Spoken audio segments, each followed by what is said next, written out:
1, check 2. Oh, Sibling. Yeah, I'm you're kind gonna have of to. remembering that. I can't remember a thing That, from and that's school, another but I thing. remember stuff like that. That old Saturday Night Live was the best. It's the best. So good. It was so much funnier too. Do you ever see the old episodes? All the time. They're the best. It's You Jay, don't. Jay Moore, you know. Oh, Yeah. that's Jay was Moore. on there. Dear Live friend on? of mine who, like, there were 2 times where I went and watched him perform, hung out with him and Chris Farley. Oh boy. I've never drank so much in my entire life. It was the worst thing ever. But real quick story, so they party before the rehearsal, which is all swearing, which is even better than the regular show. Then they do that, and they're drinking the entire time. And I'm, like, having a sip here and there. Go back to the dressing room after the show, and, like, drinking heavier and everything. They got food, people were in and out, and I'm like, okay, this is the party. And I was like, oh, man, I'm shot. And they're like, we're just pregame, and we're going to the party in a minute. I'm like, oh, no. So on this specific occasion, Sarah Jessica Parker was the host of the show. She was already at the party. So kind of like the last thing I vaguely remember, and then I think I, like, blacked out, is that they opened the doors, and Jay's on one side of me, and Chris Farley's on the other side, and they said, Ches, you just look straight ahead and saw Sarah Jessica Parker, who had a circle of people around her, and she was just talking. You just started pushing as fast. She was like maybe like 30, 40 yards away. You just started pushing as fast as you can. All of a sudden, people started looking. Sarah Jessica Parker started, like, I don't remember this too well. And all of a sudden, Chris and Jay are in the background like, he's with us. He's okay. So she goes, immediately she puts her hands on the top of her head. For some reason, I had a fixation with her waist in which I could connect my fingers. So they said, Ches, you, like, strangled the life out of her trying to connect your fingers. She's got, like, I guess a very small waist. And I'm there going like that to Sarah Jessica Parker, who I didn't even meet, like, earlier that night. Remember. I don't remember how, like, I woke up in Jay's dressing room. I don't remember. The first thing I did is like, where's my chair? Where's my chair? Where's my chair? No, I have so many stories. Like, there's a reason I'm in this chair. I'm telling you, there's so many reasons I'm in this chair. I know. I'm sorry. This podcast started off with a nice bang. Oh, this is. You're rolling, aren't you? Right. Yeah, we're rolling. We're rolling. We're rolling. Pun intended. So I like it. I guess should I even bother with the intro? But that whole Farley story is a very sad story. What happened to him? It's almost like another Belushi story in which Yeah. so much talent. And you know what? On a very small level, again, I am not at the level with regards to reputation, following, and everything of a Belushi or a Farley, but I can understand on some level having, like, an audience filled with people and getting such a high off these people and feeding off that energy and adrenaline, and all of a sudden the curtain goes down and that last person who wants to talk with you has left. You're there with yourself. And if you don't have that place of peace within yourself, and that stability, that's when it's almost deafening, and that's when the insecurity builds, and you will do anything you can to kind of avoid that empty feeling. And so, again, in no judgment, some people self-medicate. It could be drinking, it could be drugs, whatever it may be. You provide an escape for yourself because you don't want to go that deep. And I know on some level, I mean, there's more involved, but whether it be Belushi, Farley, like all these people, you're just like, they're at the top of their profession. They're like amazing people. But it was just like that silence, which I feel so important in their life, is deafening. And don't you think, too, everything's kind of like, you have such expectations about anything. Like when you were a kid, your birthday party, and then the birthday party comes and it's not as good as you think. Like things are let down. So you reach that top. And it's not what you think it is. No, It's a drug. You're Right? trying to get that So- feeling back again. Well, you know what? And I love that you bring up that example because I share with people. I was like, okay, we're going to have, just envision this right now. We're going to have a birthday party for you. All your favorite people are going to be there. All your favorite food. They're going to bring your favorite gifts. We can have it anywhere in the world that you want. I was like, you got that feeling now? How awesome that would be? Right. Isn't there still a chance that with all this in place, you could still feel down and out, insecure, not worthy, whatever the case may be? Lonely. And the answer is yes. And you might say, then what is this all about? Is that, this journey, and I always call it the journey of self-discovery, it's got to begin within. Like you have to make peace with that mirror reflection, the words that you use to describe yourself inside yourself. And then everything that's in your world is just, it magnifies all that. It enlivens it even more.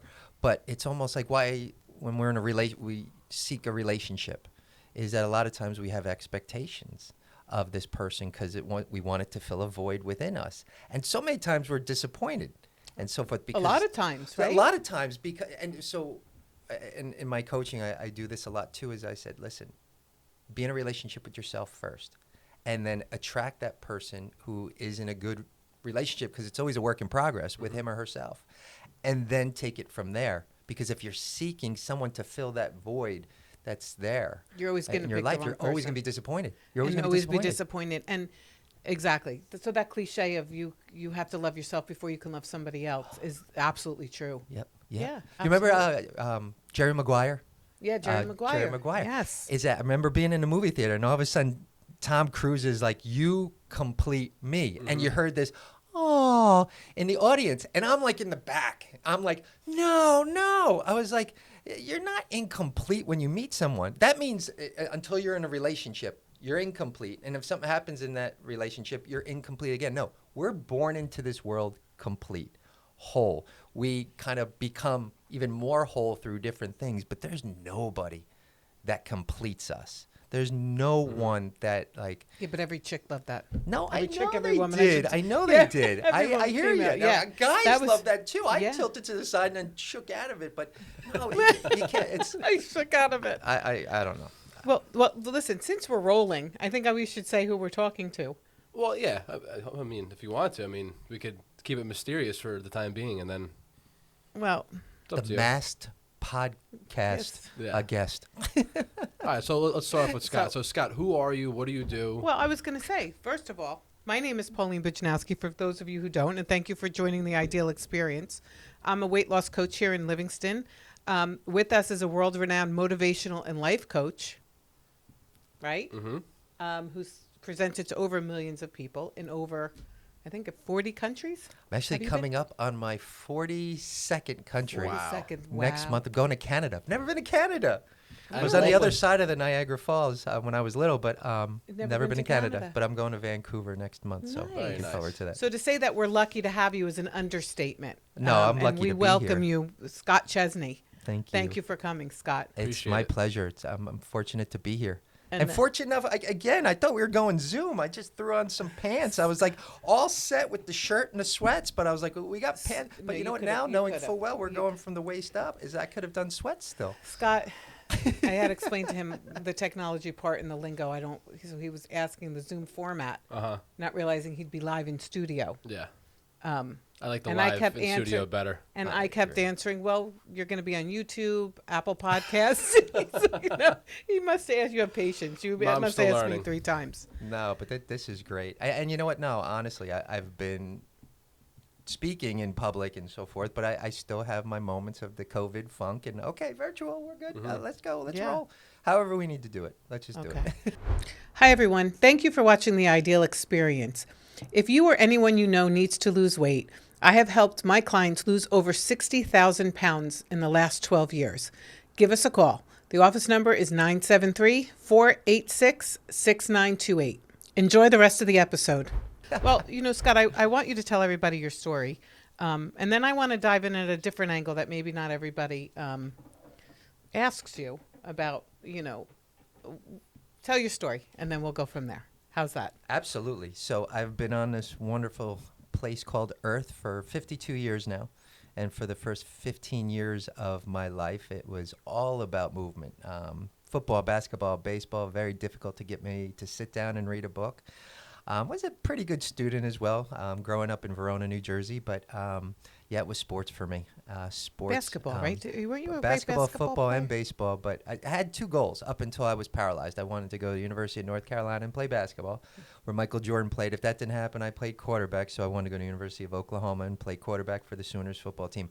One of those 2 things I was saying to myself every day was going to happen. So obviously that involved movement and everything. And then life took a different turn for me. I mean, I felt like I was gradually climbing up that mountain. Things were getting great. And you know what? The sights looked wonderful. And then I had I call it a hiccup, but it was probably a big setback at the time. Is that I woke up one morning after a high school basketball game and I couldn't feel my left toe, like when your foot falls asleep or a part of your body, those pins and needles. And then within 48 hours, that numbness went up one leg, went up a second leg, and left me paralyzed, unable to feel and move normally from my belly button down to my toes. There was no accident, no injury, no trauma. I would find out weeks, maybe even a few months later, is that I had a congenital birth defect, so to speak, a malformation of blood vessels lodged in my spinal cord, in which I could have got my entire life without anything happening. But on December 28th, 1985, it was my time. It was like a sleeping volcano that erupted, and the bleeding took place almost like a stroke, but other than in the brain, they can occur in the spinal cord. All this bleeding put pressure on that part of the cord that obviously controls the movement and sensation from your belly button down to your toes, and left me paralyzed. And I will never forget doctors telling me after what had happened that I was a very lucky young man. And I said, how could you tell me I'm lucky? You just shattered my dreams. And I told him what my dreams were.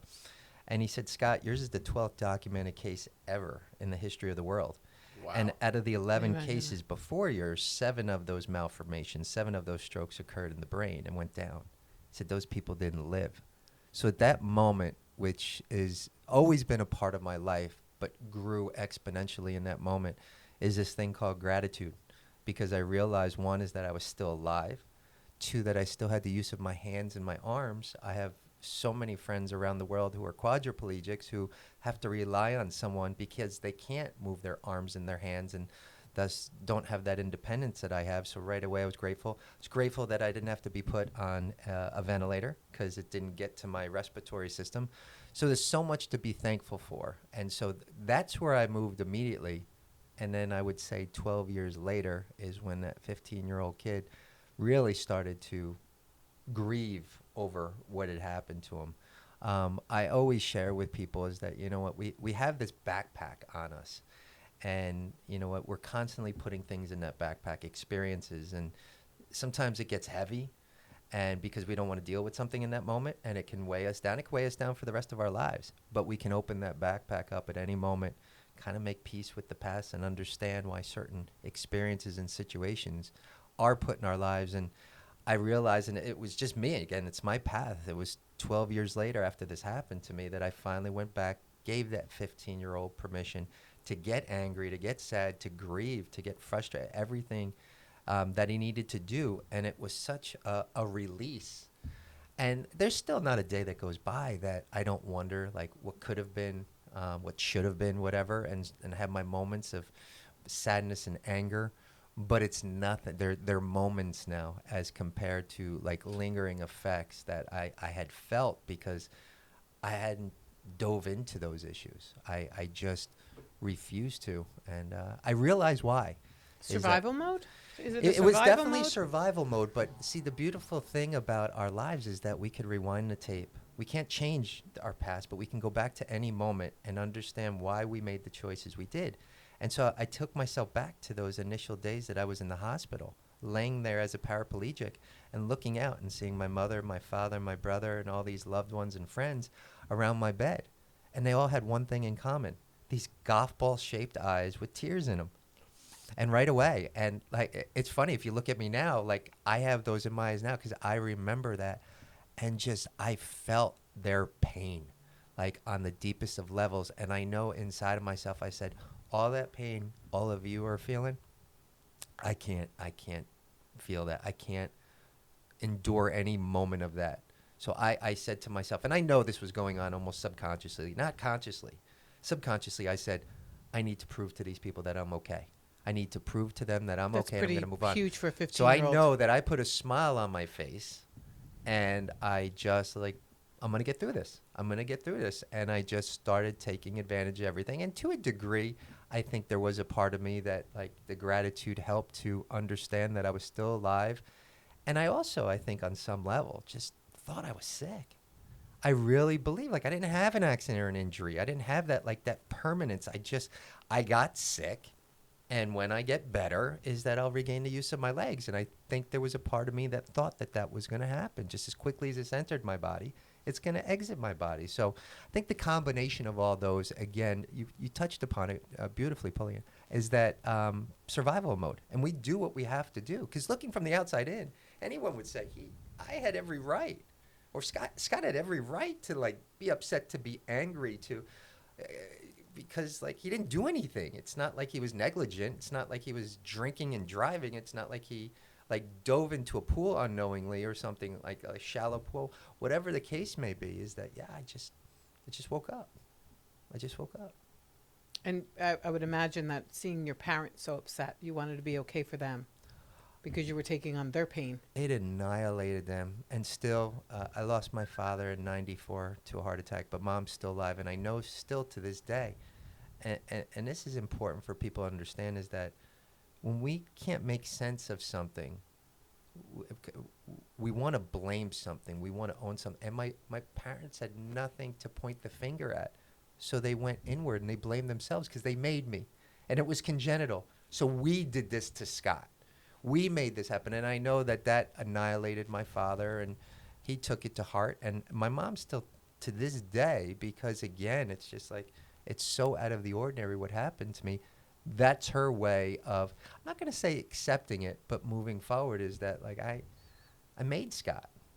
With my husband, I made Scott, and we were told it's congenital, so I did this to him. Whereas, in all seriousness, you wouldn't wish this upon your worst enemy. No, but I don't can you understand get that being- as a parent? As a parent, now, you, I can right? understand that. I Yeah, can right. understand that, even though I try each and every day to show my mom, and again, just trying to live by example, to say, you know what, really, and I truly believe this, the only place a true disability can reside is in one's attitude. And that's something that I've That's had moments of, but powerful. I refuse to do it. There's people who are, and again, not to be in any judgment, who are physically and mentally fine, but yet chose to roll over in that bed and not show up for life today. And that's our attitude. And that's the engine within us. That's going to make or break us. And I realized, and this is the athlete within me that still shows up every day I was for going life to that I ask you, tap into. what did sports play Uh, as a role in It's a huge role, which I'm quite thankful for. And even if you don't have that athlete within you to endure some kind of adversity, we still have that power we can tap into. But my first physical therapist at Castler, she had my chart. She would look at it and she would read different things off of it that she was told by doctors and different tests that I had done. But then she would set me up with an exercise, and she'd be talking to family and friends who were always on the outside looking and supporting me in my physical therapy. And she'd be talking with them, and I would find out, like, weeks, months later, that she was like, you know what, more or less, what makes Scott tick? Give me a story.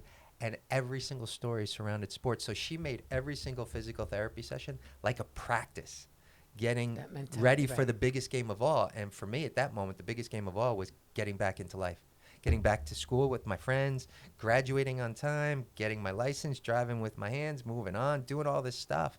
And so she lined it up that way to the point I was like, more, give me more. How can I, like, improve my situation? How can I become more independent? How can I learn to live life from this wheelchair?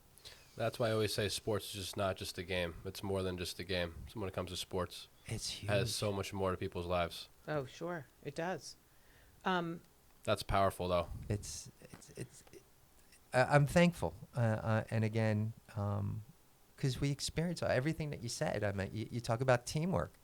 I had to put a trust in my team, from my doctors to my nurses to my physical therapist to my family members. Everyone was going to be a part of helping me. That's teamwork.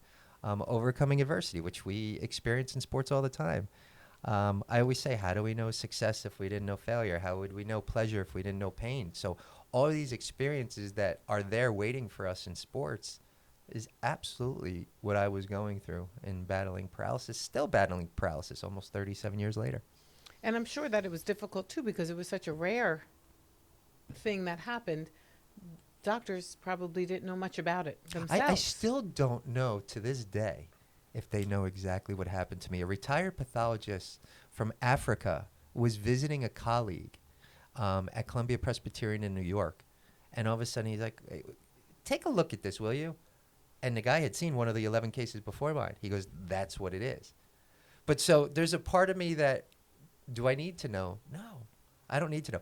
I just needed to know that there weren't any more malformed blood vessels, because they from the top of my head all the way down to my feet, or I should say the top of my spinal cord down to the bottom. They made sure there was no more like hidden malformations because I didn't want another one to go off that maybe have taken my life. So they gave me like everything else is looking fine.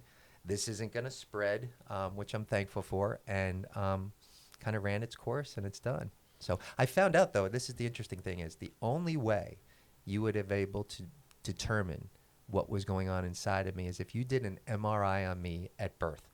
So this is 1970 when I was born. There weren't MRIs back then, so there was no way of doing No it. reason to do it. Why would you do, even like today, why would you put an innocent child through that? And it's an interesting discussion is that if you saw something like that, does that mean, you know what, I don't want to have the child? Knowing full well that I could have gone my whole life without anything happening, but there was a chance it could have happened age 5, age 15 when it did, age 25. So it just brings up a different dynamic if we got around to that place of doing MRIs, real like invasive tests on all babies that were born. And then, you know what? That's my baby. I still want it to be. No, I don't want that. So it's interesting. It's very Well, interesting. Very I interesting. did watch a show one time, and they were talking about doing the genetic testing on children when they're born, and they could tell you your kid will be, having diabetes by this age, probability of cancer, and they were saying, "Would you want to know?" And I had something similar to that with you guys about a rare kind of disease that could possibly happen to them. And I can tell you, you do not want to know that. You do not want to know that because thank God they're fine. Right. And it was a lot of heartache knowing that. So, certain things you kind of have to just say it's better not knowing. Yeah. Yeah. Unless it's really truly preventative. But we know those types of diseases we can prevent We them, can prevent. like diabetes through diet and things like that. Yep. So, What's interesting, yeah, it's interesting. I was told, too, in addition to being told I'd never be able to walk again, I was told that I'd never be able to father my own children. So being able to father my own children is more important to me than walking. That's awesome. And I went from a 2% chance to a 55% chance. And I have my own daughter, Nia, who is actually going to be 20 in November, and my son, Ray, who just turned 17. My flesh and blood. And I share that because my wife and I had talked about, what, should we get testing done on them to see? I was just going to ask you that. Well, that's where I wanted to go with this is that, and we both agreed, and I think they were 12 years of age. We wanted them to be at an age where they could fully, as much as we can, understand like what happened to their father. And then at that moment, give them a choice to say, listen, as doctors have shared with us, you have a better chance of being struck by lightning than what happened to Dad. But we will take you at any time and have an MRI, and this is what an MRI is all about, and you could see for yourself if there's anything inside of you. And it was interesting because my daughter was just like, no, I don't need to do that. And when my son turned 12, my son, he's so deep and so spiritual. He looked at me like with a smile on his face. He's like, no, Dad, that's your path. That's not my path. And I was Wow. laughing. Wow. It was powerful. That's and I was, very but I was like, powerful. if that ever changes. And I'm just glad that my wife and I, because if my wife's like, no, I want to get them tested and I'm scared, I would have been like, okay. I don't like diving into fear too much, but if you want to, like, take precautionary measures and do that, I'm fine with it. But I believe in my heart is that, like, yeah, this isn't part of their journey. They might have other things that are part of their journey that we don't know about, but this isn't one of them. Better father? Made me a better father. Never gotten that question before. I think it has, in a sense that, you know what, I'm a very independent person, and I like to do a lot for myself. But knowing full well that, like, through fatherhood, like there was a lot that I relied on with my wife to help me with things from a physical standpoint, even like a balance standpoint to like lift the kids or to bathe them. Because I caught both of my children. I told you I played quarterback, so like I got in there and they both came out. I wanted to have my energy on the children first. So I knew there was a lot, but it's taught me that, hey, you know what? You're part of a team here, and to surrender.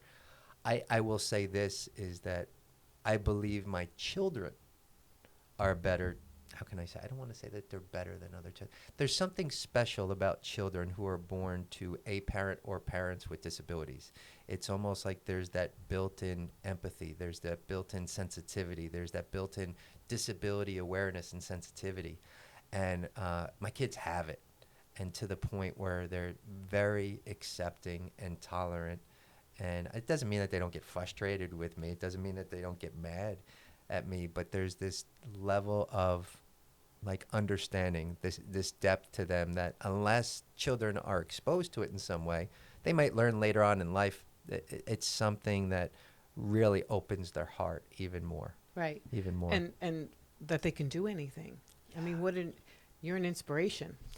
You know, I mean, how many people, Scott, really would just stay home and be like, this is my path and I can't do this and I'm disabled. Well, that's not you. Pauline, that's a great point. But if you were to ask me a month, 2 months before this happened to me, do you think you'd be able to handle this?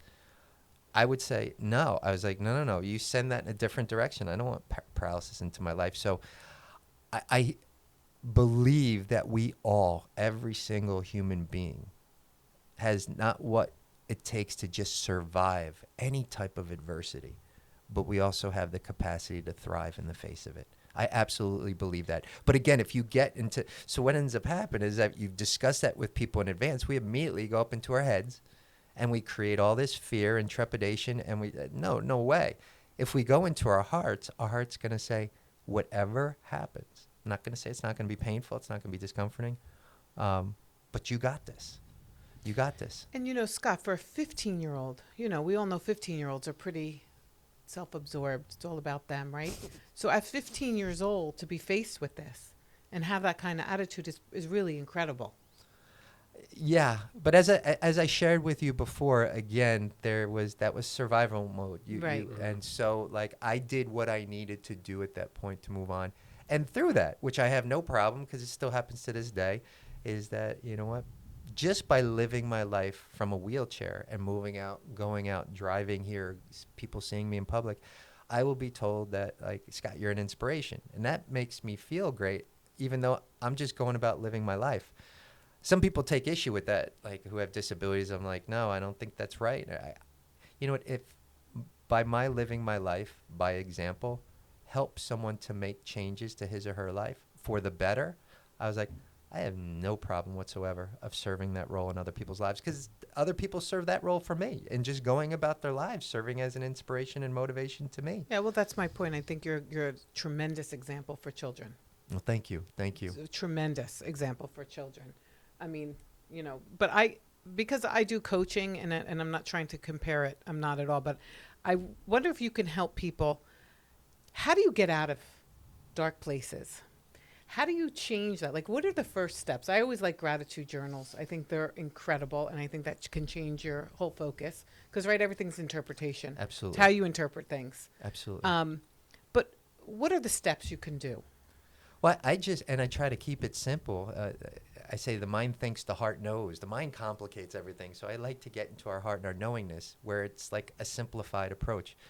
I just had this happen like before the end of the school year. I do a lot of speaking, including to students, and I had a high school student who just told me that he was in like a real dark place and just was unhappy with his life. So I heard the word unhappy, and I could tell he was already feeling that. So I was like, what's one thing that would make you happy? And he's like, huh? What's one thing that would make you happy if you did right now? And all of a sudden a little smile overcame his face. He said, walking my dog in the park.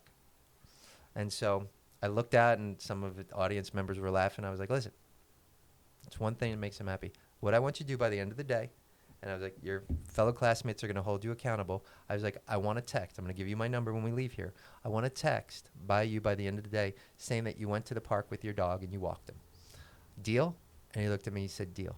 And so I started to explain. I said, what ends up happening is if in that moment we go to the polar opposite of something.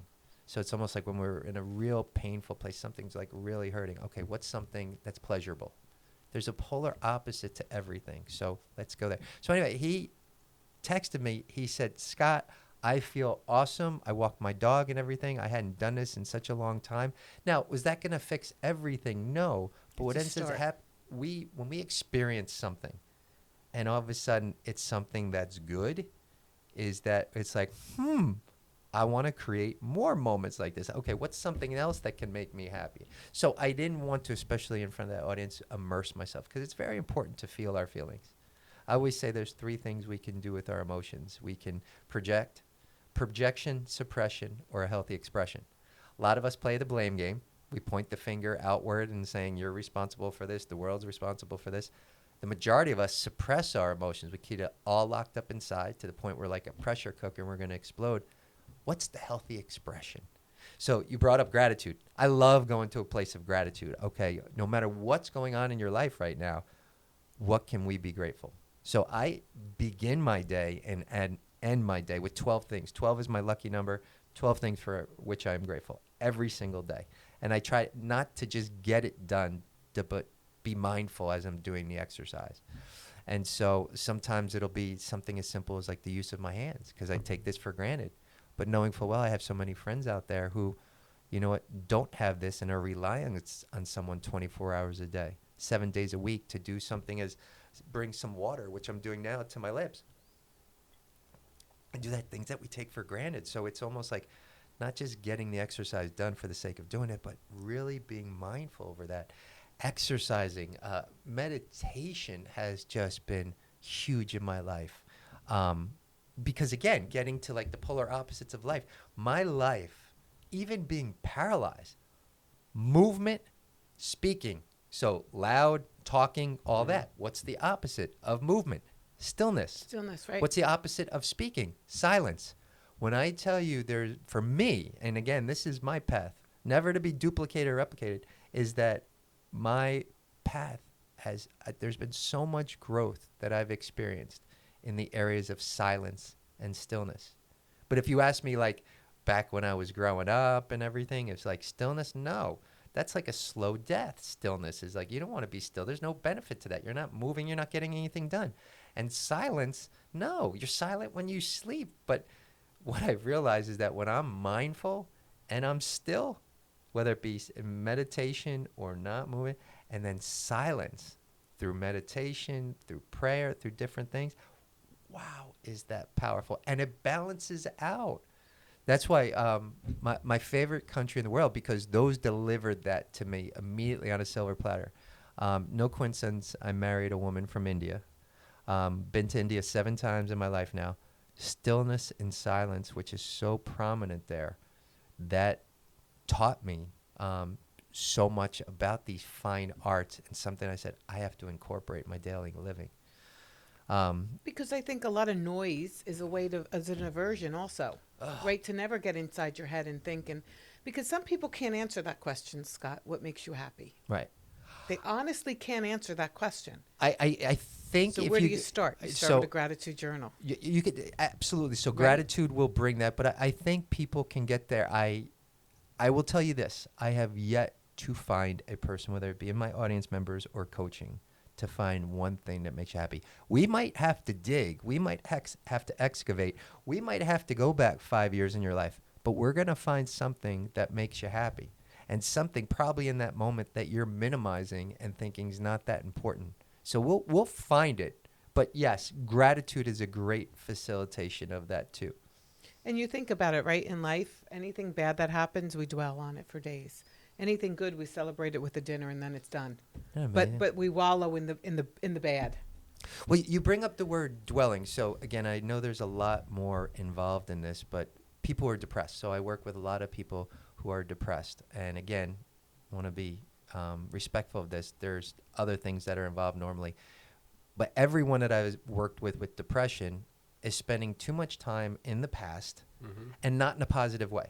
I think the only thing we can do with the past in a positive way is learn from it. Acknowledge it, learn from it, and move on. Exactly. Everything else is just going to suck your energy. So when we're dwelling on And the kill past, the future. that's the present. Well, then all of a sudden, there's also, in addition to depression, there's this thing called anxiety, which is another mental health issue. And that's the future.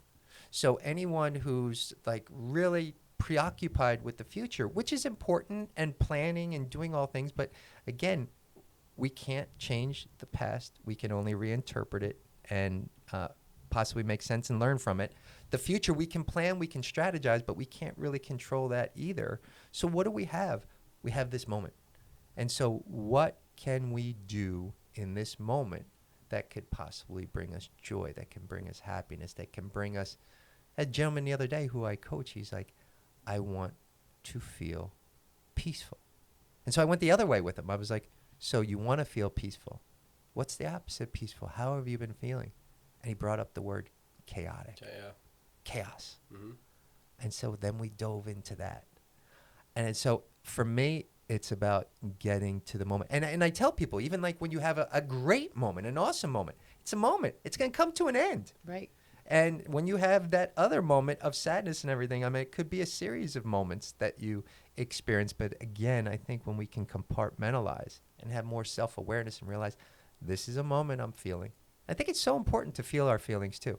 Mm-hmm. If you need a good cry, cry. If you need to get angry, good. Just like go outside and scream at the sky. If you want to be happy, feel deserving of it. Whatever it is, it's not about locking it up inside. It's about releasing it. And then, so it brings me to, I always say, the evolution of why. So a lot of times we will say, why me? Which is a great first question, but then all of a sudden we kind of like, I can handle this. Why not me? Like, I can handle anything that comes my way. But I've point where I get to a place of, why this? Why has this happened in my life? What is this experience going on in my life now meant to teach me? How am I supposed to learn from this? And I try to get there as quickly as possible, because once I answer that, doesn't mean there's not an emotion attached to it, but starts making sense. See, I look at both of you right now, is that my life, I told you that like when I was that 15-year-old kid, I thought it was a mountain and I was climbing, and there was that like positive trajectory going upward. My life is like if you took a 2-year-old with a crayon on a piece of paper and just scribbled all around, that's my life. But every single choice, every single event, every single experience in my life, good, bad, or indifferent, has led me up to you guys. Mm-hmm. Having a beautiful, wonderful exchange. Why would I want to change anything? To the point where if you can take full responsibility for your life, for that drawing that's just like all over the place for all of us, that's when you're not only free in your mind, but more importantly, you're free in your heart. Mm-hmm. And that's when you can subscribe to the belief that anything is possible. Anything is possible. That's incredible. It's incredible. You mentioned deserve, and I find here a lot of women don't feel they deserve to be in the body that they want. And it's a roadblock for them. They can't stay on program. What would you say to these people? Well, right away, and I love quotes, a quote comes to mind. Why not love your body? You've been sleeping with it your whole life. That's great. So I don't know who said that, but that quote That's came, and I great. love That's quotes. great. But that's where this all starts. It's the And so I love for work on yourself. self-esteem and self-awareness with kids, but I also work with adults, is that first thing in the morning, just think about both of you, and I'll think about myself. Did you wake up in the morning, look into the mirror, big smile on your face, and say, damn, I look good today? Yeah. No, you looked in that, you're like, maybe, look my at God, these yeah, look- bags under my eyes. Look at getting this guy. older. Like, this isn't Yeah. even a 6-pack, it's a 1-pack. My clothes are hideous. Like, we're in self-sabotage mode. Or even take it a step further. I woke up today. I woke up today, and it's I like got we're another day. never, so it's like making peace with that mirror It's reflection. interpretation. Those words. So words are powerful that we use to describe ourselves. Is that how can we? So I almost like to say, like, let's take advantage of these mobile devices we have. Almost like we know how to hit that delete button when we don't like something. Is that when that thought comes in, that sabotaging thought, that negative word, that negative adjective, delete.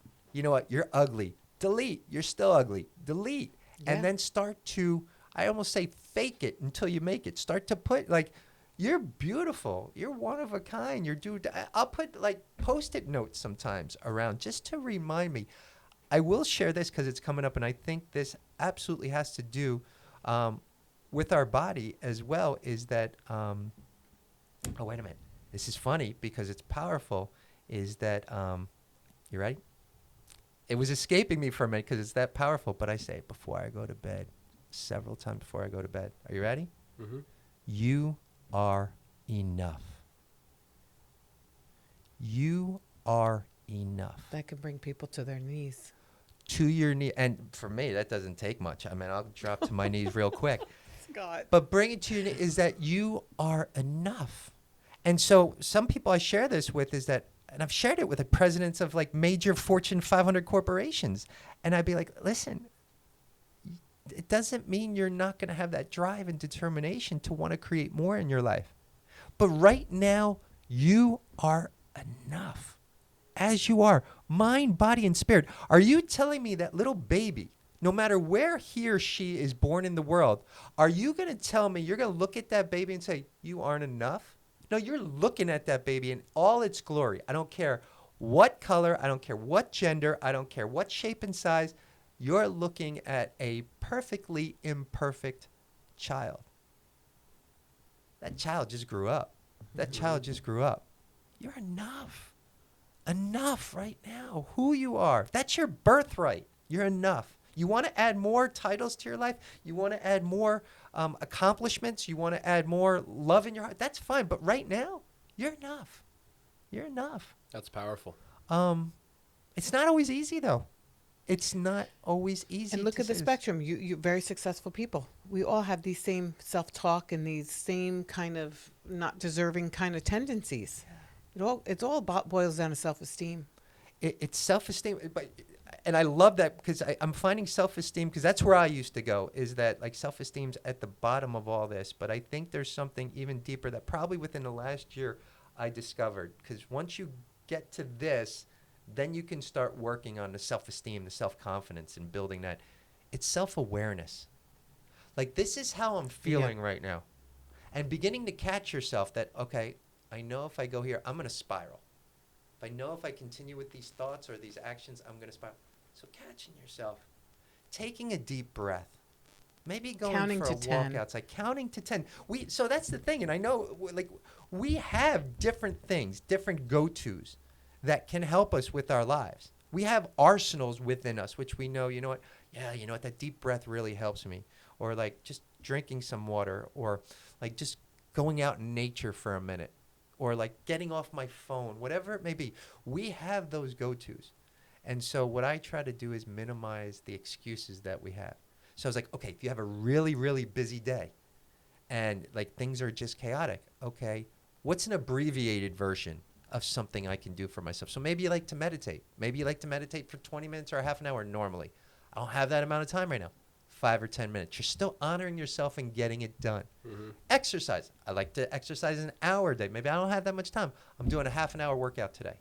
So that's the abbreviated. And I found, because I do a lot of traveling, it usually becomes an abbreviated version just because I don't have the time and I have such an agenda. But I'm still acknowledging, honoring myself, and connecting to myself. And I think that's so important. Again, mind, body, and spirit. Mind, body, and spirit. Yeah. No, we work on it, right? We work a lot with the clients and changing their mindset. I say, I don't care about the scale.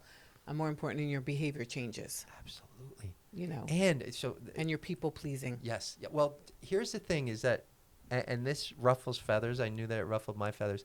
Whatever it is that's going on in your life right now, it is serving you. So somebody might say, I want to make a change. I want to lose weight. I want to do all this. And while there's a part of me that like believes them, I'm also realizing that that person, and not to judge them, we could talk about any issue, that carrying excess weight, oh, it's serving them in this moment. Because if it was costing you more than it was serving you, you would have experienced enough pain to the point where you would be on a road to making changes. So we have to realize, like I sit here now with paralysis, and I could look at you with absolute certainty. It's got nothing to do with my drive, determination, will. I know right now that paralysis is serving me more than it's costing me. Mm-hmm. And there's not a day that goes by where I don't add more things of what it's costing me, and it hurts and it's painful. But wow, have I created such a comfort zone in this wheelchair. Like I wake up every morning, I know that chair, I know what it's all about, I know how it moves. My day-to-day routine, I kind of know it and everything, and I've known it for almost 37 years. I get great parking spaces. I get to the front of line at Disney World. I mean, there's some great things that go along with being in this wheelchair. So I meant those are kind of humorous, but everything, anything that's going on in anyone's life right now, looking from the outside in, you might say, I can't believe that person hasn't made this change to their life. Inside that person, there's a comfort zone. There's ways.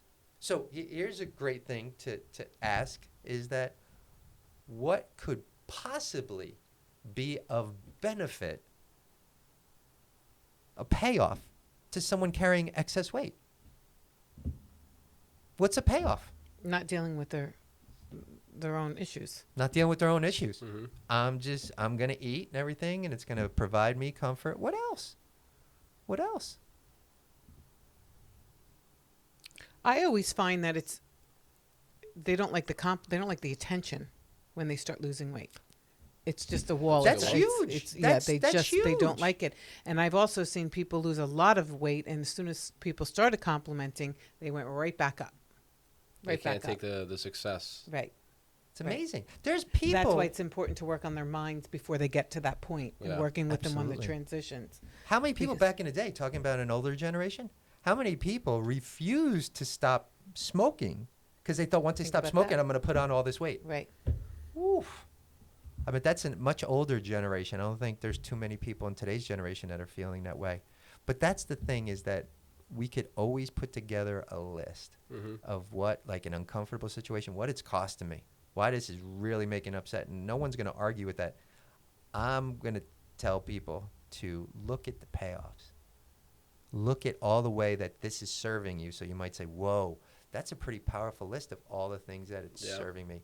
So I'm going to tell you is that not if, but when you lose the weight, all of those in which you're having the excess weight, they're going to come along for the ride, but in a much healthier, more effective manner. Mm-hmm.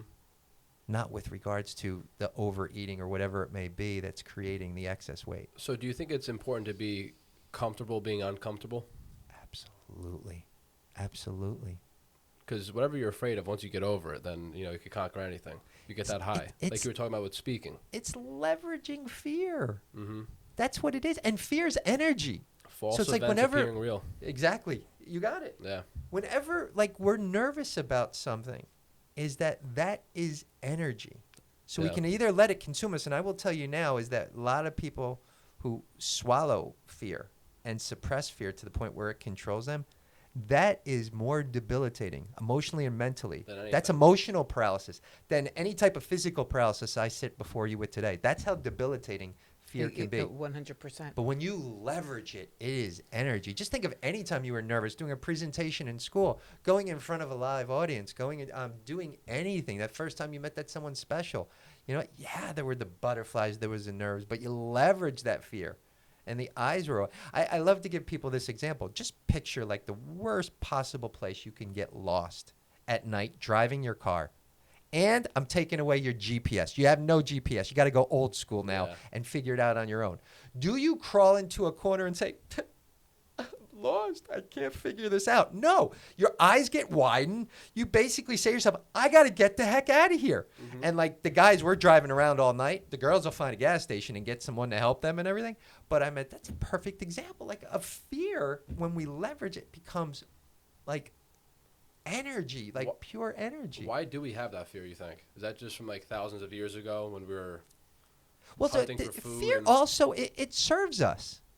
It serves us. Because like when we go to... It's also an instinct. Yeah. Fear is also a great instinct. Yes. But it's part of our comfort zone too. It's part of our comfort zone is that, it will absolutely keep us at bay. It'll keep us from making changes. Mm-hmm. And we'll stay put. Rather than going and venturing into something new, something change, even something, think about like any new experience that you're going to have. Let's say like a gym membership is that there's a part of you that gets really excited. This is why I want to do it. This is why I want to do it. And then all of a sudden, like there's that part of you that says, you know what? No, it's like next town over and I got to get my clothes out today and I got to do this. And no, it's much easier doing this. Is that we like our comfort zones. We don't like change. It's easier. It's easier. You brought up that point. So the mind changes throughout the day. Like what you just said, I feel like happens to everyone in the morning. What happens to me in the morning? Like when I wake up in the morning, I have like that I gotta mind. I gotta do this. I gotta do this. And then next thing you know, like I'm immobilized sometimes. Right. So does that happen to you ever? Yeah. Where you wake up in the morning like, oh, this list today is incredible, and you get the anxiety and whatnot. And Oh my God, when Well, you're we have to-do lists that if you think about it, is that no one would ever get done. So what ends up happening? We have this to-do list. Not everything gets done. So right away, we feel that we have failed. We feel that we didn't get it done. Whereas it's like, I always say, you know what? Set attainable standards and lofty goals. So attainable standards. So if I said, if there's one thing you could say or do that's going to make you feel happy or successful, like what would that one thing be that you could say right away would make you feel happy and successful? So, and I share this because I remember one of my greatest teachers is Tony Robbins. Tony Robbins, amazing guy. He actually held my legs. We did a fire walk together. Yeah. I saw all these people, 2,500 people at this seminar, all doing fire walks, and I'm here sitting in a wheelchair. So I said, listen, if people could do it on their feet, I could do it on my hands. He looked at me like I was crazy, but he's like, yeah, you know what, Scott? Yeah, you could absolutely do this. But I remember at this seminar one day while we were going over this, and he said, is there anyone out there feels like happy and successful? And all of a sudden, this 85-year-old man raises his hand. And all of a sudden, Tony just asked him, he's like, how could you be so certain? And he's like, every day above ground is a happy and successful day. right So, interpretation. no, this is the beautiful thing is that everyone's thinking he's 85 years old. He doesn't have much living to do. Yeah. Of course he could like that. That's a great way for him to think. Tony then asked him to identify his goals and objectives and aspirations. And when I tell you how lofty they were, even at 85, we're all like marveling, like, wow, this guy's got a lot that he still wants to get done. The difference between him and many other people is that he set himself up to feel happy and successful. Whereas most of us say this to-do list, I got to get this done before I can feel happy, before I give myself permission to feel successful. Whereas, you know what? How about, just being alive? I've tried to do it in terms of getting in my wheelchair. Like once I get in that wheelchair and I show up for life, I'm starting a day off happy and successful. I tell people when you put your feet on the ground and you stand up and you get out of bed, boom, you're showing up for life. That's a reason to be happy and successful. Now go after that go-to list. But set yourself up to feel a certain way. Set yourself up to feel loved. Set yourself up to feel appreciated in a simple way, either saying something or doing something. Yeah, I'm not speechless often, but my mind's going right now. I mean, listen. You talk about a list when you're in the depths of when you're in the thick of raising kids, and you have work and dinner and practice and laundry and It's a lot. right. There's days you go, how am I making it through? How am I even going to get to half of it? And you start the day off completely overwhelmed. So yes, we all have had that. Right. Absolutely. Yep. Are we okay? Yeah, we go. But Overwhelm is, we're just not saying that everything that we want to get done isn't important, but we need to prioritize. we need to What's a prioritize. short-term goal? What's a mid-range goal? What's a long-term goal? And then kind of like see if we can take steps towards each during the course of the day. Sometimes it's about baby steps and celebrating those baby steps. Sometimes it's going to be a giant leap. Sometimes it's going to be a knock backwards. But again, in that moment, it's like, oh, there's frustration. But you look back on any time, and this could be a test in school. This could be a relationship that didn't work out. In the moment, it felt like the end of the world. Absolutely felt like the end of the world. Looking back on it now, absolutely had that to have that experience. I like to tell my wife, every single girl that I have ever dated has led me up to you, in which you are a culmination of all of them, and then some. I got to say, and then some. You Or I'll have get to in say trouble. that. And that's who you married. That's who I Exactly. married. That's who I married. Yeah, exactly. But it's all these experiences that we have, and not holding ourselves prisoners for any of them, but just realizing this is my life. This is my scribble. This is just like everything. It doesn't make sense. But in so many ways it does. In so many ways it does. I remember, and I don't know why I felt this way, but I was talking to my old neighbor, and people get around other people with money, and they get fearful of speaking to them. Like, we're all the same. And I remember there was somebody there at the party, and she's like, "Oh my God, that's so and so, and he's this and that." I was like, she goes, "Does that ever bother? Do you care about that stuff?" Or I said, no. And she said, why not? And I said, because to be honest with you, there's somebody with more and there's somebody with less. Like it just, and I don't know why I thought that at the moment, but that's how I really feel about a lot of things, you know? And why are you fearful to talk to somebody because what he has or she has? That never made sense. But listen, I didn't get there. I didn't know that at your age. As I got older, maybe Yeah. just more tired of it, We- right? I hear And you. so, who is that person? I don't know. Right. So Scott, let me ask you, what else do you want to accomplish? It's a great question. What else do I want to accomplish? That is a great question. So I have I want to get my book done. I put my book on hold for a very long time because I believe that there were a few chapters were remaining, and I will say right now is that this involves movement in my body, and that's why I felt for so long that this book was unfinished. And I say that because in addition to speaking and coaching, I do a lot of consulting work, but I do a lot of consulting work these days for an organization called Onward. It's a med tech company that's based in Switzerland. So I've had a couple trips there over the past few months, which have been great. Any But bank accounts? I'm sorry? Any bank accounts? Any bank accounts? No bank accounts. They, what they've done, so for over 2 decades now, there has been spinal stimulation that has been in clinical trials in which they put an epidural stimulator. They can implant in you. They also have what they call transcutaneous and electrodes in which they can stimulate the spinal cord and almost bypass that damaged area and help people to Wow. regain movement. They're regulating blood pressure. They're helping quadriplegics to grasp their hands. They're bringing movement back to lower limbs, different things. That's incredible. It's amazing. Again, it's not meant to replace the wheelchair. It's not necessarily cures, but they are effective treatments for paralysis. And so they've been in clinical trials. This is a company, again, called Onward, who is taking this now and bringing it to market. So So it they're seems hoping promising for then. It's so promising, probably for the first time. I've always said, put those people who have less than I have, meaning the use of their hands, the use of their arms, all the things that make me independent, let them go first. Let them benefit from this treatment. But this has been, and when I aligned with the organization, so I did a speaking engagement, president got in touch with me, said, hey, we want to see if we can do more together, and that led to some consulting work, which I'm thankful for. But I got to the point where I was like, ooh, I want to benefit from this as well. Mm-hmm. And it's not from a place of desperation. I turned 52 in May, and I was just like, I'm not getting any younger. So if there is a time to kind of throw my hat into the ring, Now's the time. it's now. And so I'm exploring things for myself, knowing full well that, I'm always about enhancing my quality of life. And I'm also in a place of just wanting to be in that place of experiencing for myself so that I can share that experience with others who might be in that place of fear and trepidation. And you might say, who might be in a place of fear? Again, I get back, create a life of comfort for ourselves in this wheelchair. And whether you've been paralyzed for a couple months, whether it's been like 4 decades for people, whatever it is that we all have our level of comfort zones. We all know what the routine is that go along. Doesn't mean we don't have hiccups along the way. But so this is very promising. So I'm really focused on my work here. I want to finish writing this book.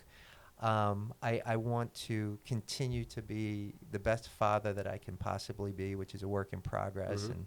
And yeah, that's. Can you ever master that? Huh? Can you ever master that? Being the best father you could be? I absolutely believe that there's several levels to master classes. Okay. So I tell people, and this is everything in life, is that being in appreciation for where you are, but knowing that there's always another level. It's those people, and we were talking about like wealthy people before. I work with a lot of wealthy people who are burned out and stressed out in their work because there's no like appreciating the journey along the way. Right. It's always about like the next conquest and the next million that I can make and doing all this, which is great. But if you're not enjoying the journey and the process, You're always That's living. where you find burnout, yeah, yeah. because you don't live in the present. But what do you think social media has played a role in that? Because even mental health of kids, because people are on social media and they're looking at people's lives, and if you're affected by that, you really think you're not doing well, right? right? So social media Such a is, facade. it's heaven and hell. Oh, And I agree. I put it in the same breath as parenting. parenting's heaven and hell. I said that at the parent workshop one time, and all of a sudden I had a parent right in the front row said, "You can't say hell when it comes to parenting." I was like, Yeah, you "Isn't can. it? Isn't it? But I would. But paralysis is heaven and hell, and I wouldn't have it any other way. It's No, we but learn that's so much reality. about ourselves in those moments of Yeah. hell. But when it comes to social media and the internet, this is where I'm concerned for our generations. And I'm also concerned about the younger generation Yeah. because and people can look at me and deny it as much as they want.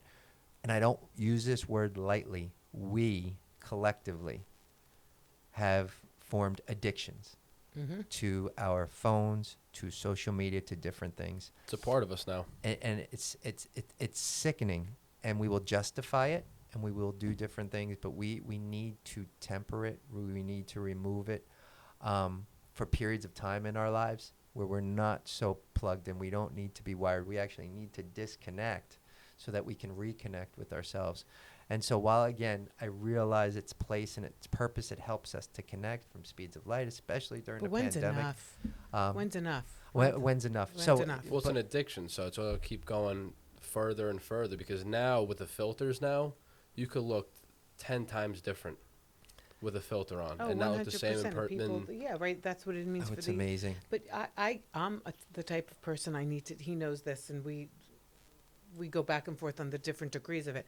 I need to disconnect. Yeah. I'm that. It's my personality, and then I come back better and stronger. Yep. But if I don't, then it's not good. It's mentally not good for me, and I know that's my limit. And I'm sure, like so many people, again, if they have the courage, as you just stated, to share all that. The thing is, with anything in our lives, it's about owning it. So if we I can own own it. we have an Yeah. addiction, it's almost like someone in AA or something, like I'm an alcoholic or I'm a drug addict or whatever, is that just owning it and then creating that pathway to kind of distancing ourselves from it. But I don't know, do you guys have iPhones? Okay, I don't know about you, but the first time that thing called screen time came up, I think Oh, I yeah. dropped my phone. I was like, I can't believe this. What do you mean screen time? What is Screen that? time, it shows you how much time on a daily basis you're spending on Yeah. your phone, and then it breaks down in terms of where you on Facebook, where you on Instagram, where you on Oh, emails. I never where knew you that. Oh, you may not want to go there but I'm Yeah. saying is that I saw this and I was just like, I just looked Waste at a of time. 24-hour day and I was like, was I really on that long? And I was, but there's that part of me that's always justifying it. And I know there's so many people are listening right now who will justify it saying, well, I was doing something for work or I was searching for this. No, and I'm all for just like surfing the internet and just being on there randomly just to chill out and Yeah. see what's going on. But I'm like, put a timer on. Another escape. It's another escape that we have. But I'm okay with escapes. As long as but it's not. just time. Yes. Just right. But there's just way Well, too I much mean, time. when it comes to like addiction, like drugs, alcohol, well, that's an escape for some people. So this is like a So's the negative phone. addiction. Well, yeah, So's that's what I'm the phone. saying. Well, Like- clients say to me all the time, I don't have time to prepare. I say to them, get off TikTok, Get off prep TikTok. your veggies, 'Cause- and they laugh at me. Because like when we talk about this, when we were in Puerto Rico like 5-6 years I was ago, just going to bring that up. my You phone were gets 16. stolen. Was You I were 16? 16. More than a few years ago. My phone gets stolen. 17. And for 2 days, it was all withdrawals.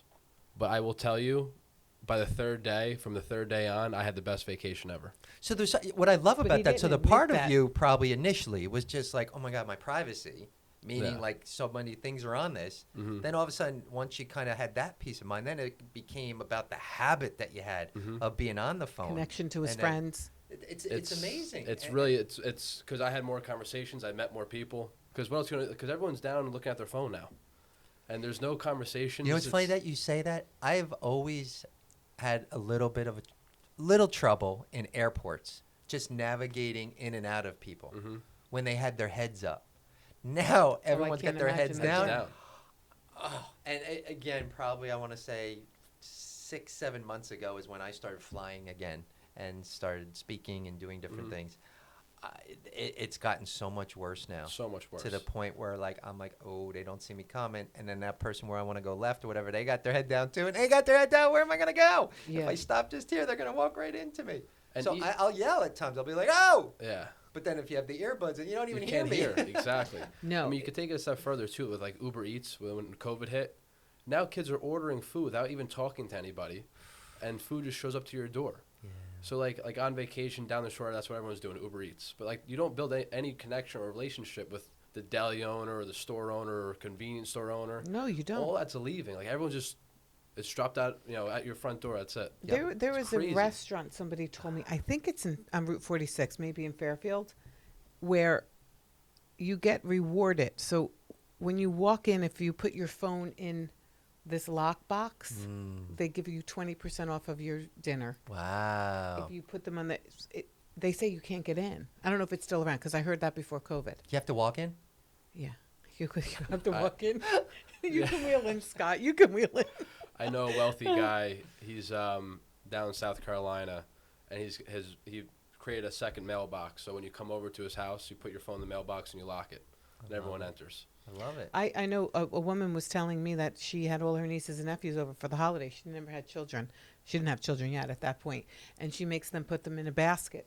And they were pissed. And the next year they didn't come. And she said, I'm sorry. I do all this work and I spend all this money. I want to spend the night with you. Wow. I don't want you on your phones. Wow. I mean, the only upside to the phone is the camera, from my perspective. Like, I like to take pictures of like where we're going and whatnot, and just as memories. Yeah, but it's really when it If comes you to the can social be media side, disciplined, if you can be disciplined, and again, so what's happened is that, like, whether it be social media, whether it be just the internet in general, it's like we create these big things that could serve, and they have served a lot of good, but we've unleashed a beast in which we try to control now, and we really can't. Like now they have like different timers that can go off, reminding you to get off your phone or and it's just tough. It's just tough, but And I it's tough for the young never want to kids. have an addiction to anything, let alone like social media. So I'm as guilty as they come, and realizing that. So I tell people, okay, if you freed up, if you spent one less hour on your phone, what would you like to be doing more of? What would you like to be doing new? working out, yeah. And then just saying, well, okay, maybe it's going outside. Maybe it's going for that walk. Maybe there's that exercise routine that I have. Maybe it's reading that book. So all these things start to come to the surface, in which before you would say, I don't have time to do this. I don't have time to do this. No, whatever's going on, you've made it that way. There's always been 24 hours in a day. There will always be 24 hours in a day. So it's a matter of saying, okay, where am I investing my energy? Where am I investing my time? And just saying, okay, what's meaningful to me now? And this is where I absolutely want to, and this can be done at any time, create empowering rituals and routines to the point where I think like it's these important. things, and the gratitude, I love it. Again, start the day, end the day with gratitude. That's how I start it, and then I flood the day as much as possible throughout. But it's putting those things that bring you joy, those things that bring you peace that you want to get done, and inserting them. And you want to take advantage of your phone? Is that program on your phone? Like I'm just saying, 11:45 in the morning, I'm going to meditate. 12:15, I'm going to take 3 deep breaths.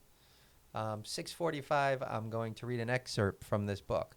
And if that's what it needs to do to condition yourself to the point where you get a reminder on your phone, turn the phone over, I'm going to read that right. I mean, if that's what it takes, and I think that's what it's going to take for us to separate ourselves from these mobile devices and phones, whatever you call them, to get back to a place of building really empowering routines and rituals for ourselves. One routine that I found to be super helpful is not checking your phone for the first hour in the morning, and just go right to work out. Try to find a different music source to get your music from, because everything's off one platform, aka your phone. And I realized like my TikTok time, Instagram time for that day is maybe an hour, not 2 hours or 3 hours. So that's been That's huge. So I'm looking to more studies, and maybe we'll put something in the description. So too. that right away, like inside of me, I Yeah. started to shake. Yeah. Because there's a part of me, and again, I told you I do consulting work for this group. My friends over in Switzerland have been up for 6 hours already when I get up. And so there's the part of me, it's like, it's getting away from that justification. But just as much as there was that shake within me, there was just this, right. that would be That's- nice. Yeah. And yeah. so I Try think I'm going to have to it's- try that. You know don't- what I'm yeah. going to do? I'm going to start off, and thank you for saying that. I am making a point. I'm going to start this weekend. I'm going to give myself, because again, not as like wired in on the weekends or whatever. I'm going to start this Saturday and everything. And I'm going to take that advice. I'm going to see if it carries I'll over send and you a everything. text So on thank you. Monday. Hold me accountable. I I mean that. will. Hold me accountable. We all, and that's very important. Yeah, You said that. I- We all need accountability partners. Mm-hmm. So whether it be a spouse, a loved one, or just a random friend, and then reciprocate it, saying, "Hey, how can I best serve you?" Serve- But yeah, holding right. people accountable, because I don't, yeah, I'll get it done or whatever. No, when you know that there's someone and you don't want to lie and say, "Oh, well, I got it done." No, is that we need accountability. That's with everything too. Weight loss, Everything. fitness, everything. Yes, you have Everything. to. Yep. Do you have to learn how to meditate? You have to learn how to meditate. I'm going to say for starters, yes. You do, right? There's so many types, but so I want to say this because I'm going to say something in which people are going to want to jump immediately to there. Life can become a meditation. You can Meaning have a what? walking meditation. You can be out in nature. Everything in life can become a meditation. So I want people who are going to hear this and right away saying, "Oh, I'm just going to make life a meditation yeah. because Scott said I could do this." It's best to learn a practice.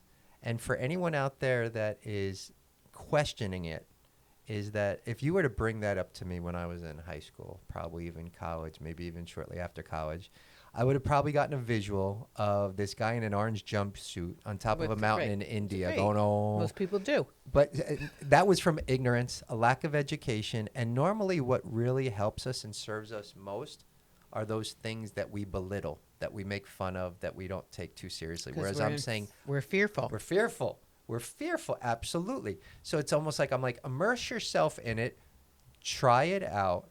And so let me just get some of the fear out of the way.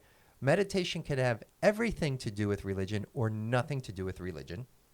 For anyone out there, because I think everyone would fall into that somewhere in between those two. It also, there's so many types of meditations out there. So it's almost like a buffet. Find one that like fits you. So where would somebody start? Because I think meditation is so important. So I'm trying to get people off their phones and everything, but I have to tell you, there are some really good apps that are on the phone. I know, I'm trying to get, so no. I'm going to say, I'll tell my story. So I do primordial sound meditation.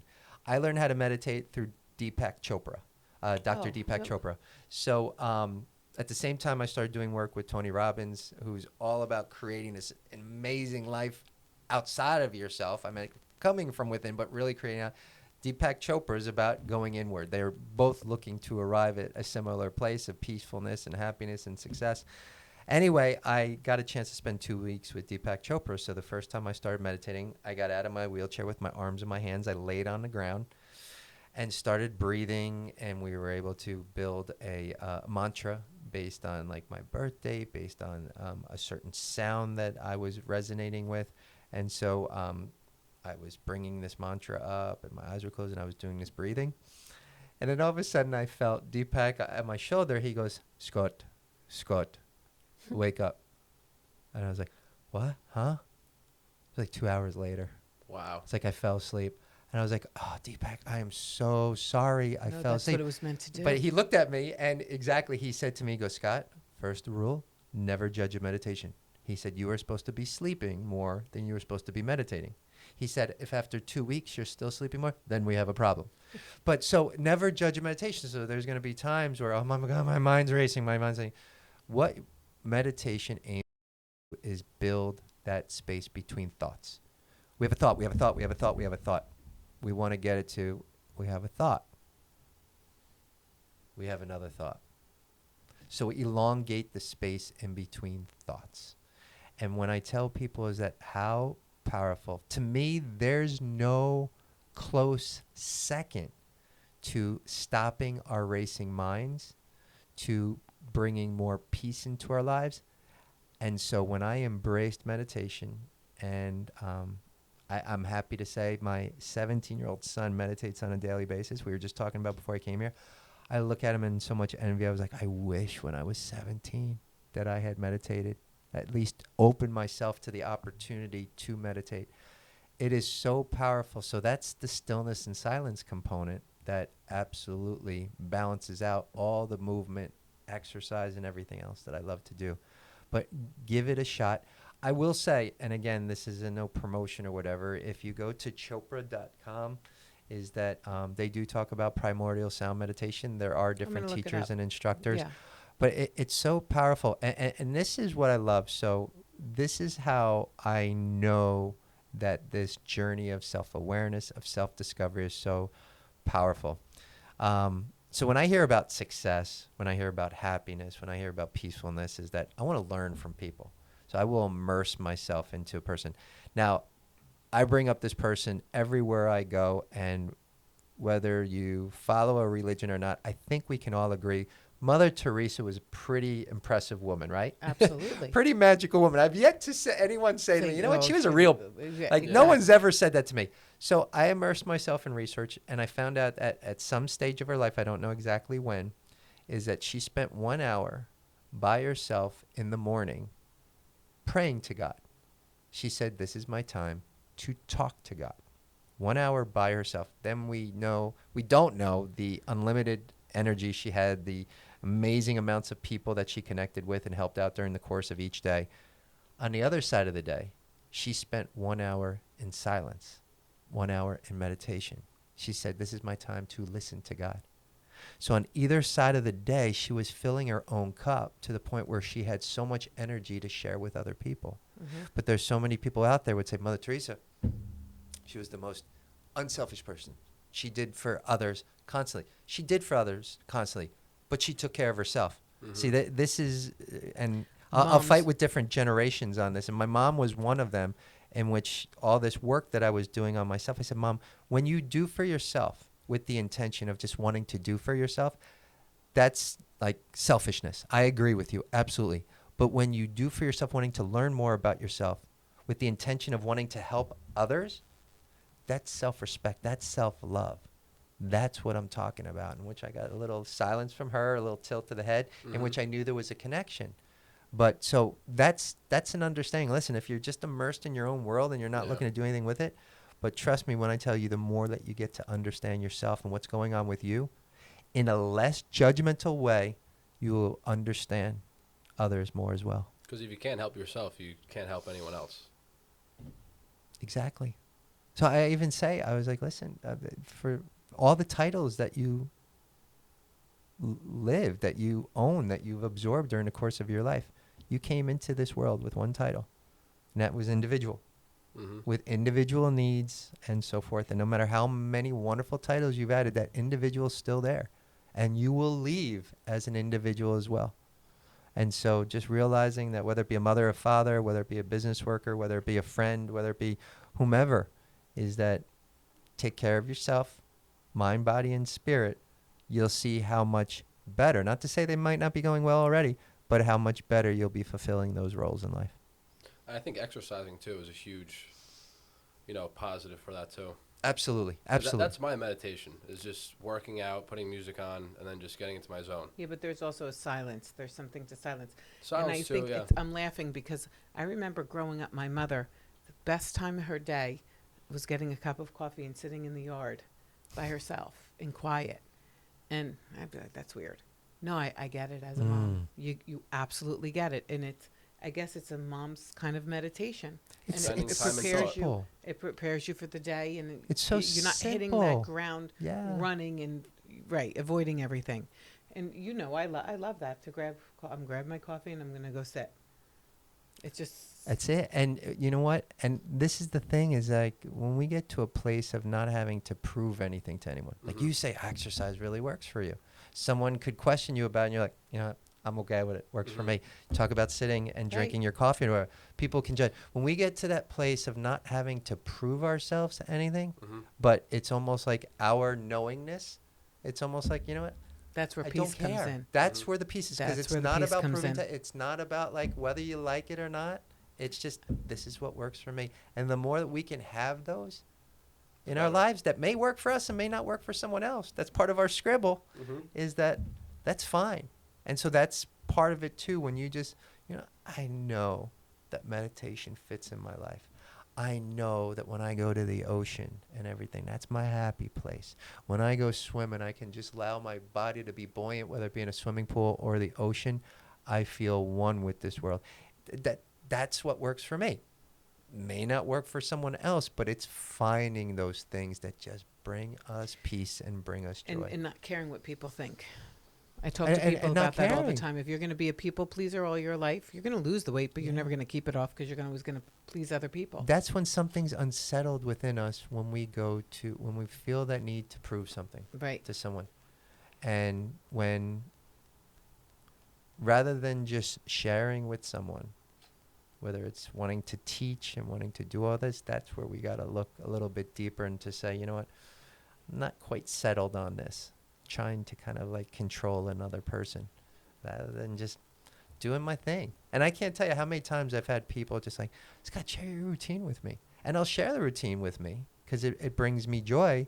But then I was like, take the whole thing if you want, but let it be known that, you know what, you're going to find things that work for you. Right. That do, like my wife takes our dogs. We have 2 dogs, and she takes them for a walk around the block. And we have a little bit of a hill. It's on a cul-de-sac and everything. Trying to reduce the wear and tear on my shoulders. I'm like, not going, honey. So my wife loves it. So that's her alone time, which she needs. I have my alone time in different areas, but like we strongly encourage one another is that, listen, we have our alone time. We do our own thing. We have our things with our girlfriends and our guy friends. We have our things with couples in which we come together. We have our time together in which we come together. All this basically just helps us to like be more in love with one another because we're making that commitment to ourselves Right. and in a good place with ourselves, and it works. So it's finding that rhythm. And one thing we didn't talk about, but it's like the work-life balance too, because people are like, I don't have any time to do all this. I'm not saying work-life balance needs to be 50-50. You like 50% stuff at work, 50% at home. No, you might have so much going on at work that you only have like 20% of your time in which you can devote to yourself. That's again getting into that abbreviated routine for yourself that can really help you and balance out that tough work day or work week or work month you might be going through. So it's finding our own rhythm, not to be judged, not to be compared. Folks, if there's anything that I could say today, it's, you know, be in competition with one person, and that's the person in the mirror. And ease up a little bit as well, because we're very, Be very tough kind. on ourselves. Be Very. kind with ourselves. But that's to be the best version of yourself. And knowing full well you will never. That's the one thing that we can absolutely, with total assurance, say is that, you know what, the story of my life will never be duplicated. That's it. Be proud of your life. Be proud of the life you've created. Own it, and knowing full well that if you want to make it better, now, I love acronyms, no other way. Now is no other way. I'm going to start today, and for one reason and one reason only, because I so choose. That's it. Not because this person told me to do so, not because that person. No, because the time is now for me. That's it. Plain and simple. And we're not getting this time back. We're not getting this time back. So take advantage of it. Be as much as you can in the moment. Again, make peace with the past. Have great intentions for the future and how you'd like things to look, but immerse yourself in the moment. That's where we connect with people. That's where we connect with ourselves. That's where the magic happens. So the more that we can be in the moment, the better. That's amazing. I think this was the best podcast. Scott, amazing podcast. Where can people reach you? Let them know. The best way to reach me, and yes, I will include social media is included in there. If you go to my website, scottchesney.com, you will see at the bottom there, all, whether it be LinkedIn, Facebook, Instagram. I don't do the TikTok yet, even though there have been a lot of people pushing me to do that, but I've been drawing a line. I don't do Snapchat yet, but I'm on Twitter, and but everything you can find at my website and everything, and my email address and everything. So again, scottchesney.com. So you reach out and get in touch We'll with link Scott. it all down below. Yeah, too. we'll absolutely link it. And will you come back? Anytime you call me, Okay. and I'll wear my sweatpants next time, knowing full well that we're only from the waist up. And next This is time good. I'll know how to answer you. Well, it's going to be on YouTube. And That's funny. I love it. It's so Oh. I'm just glad you're in Livingston. I was like, oh wow, imagine if this was somewhere else where I'd have to drive or spend Yeah. yeah, I'm overnight down and in I didn't Tom's realize River, that. Scott. It's all Oh, no. good. Well, No. it I love it. everything works out the way it should. Thank you, That's right. Scott. I Thank you so appreciate you much, coming Scott. on. Thank you. It was such Thank a you. joy and pleasure to be with you. Thank Thank you you. for inviting me. Appreciate it.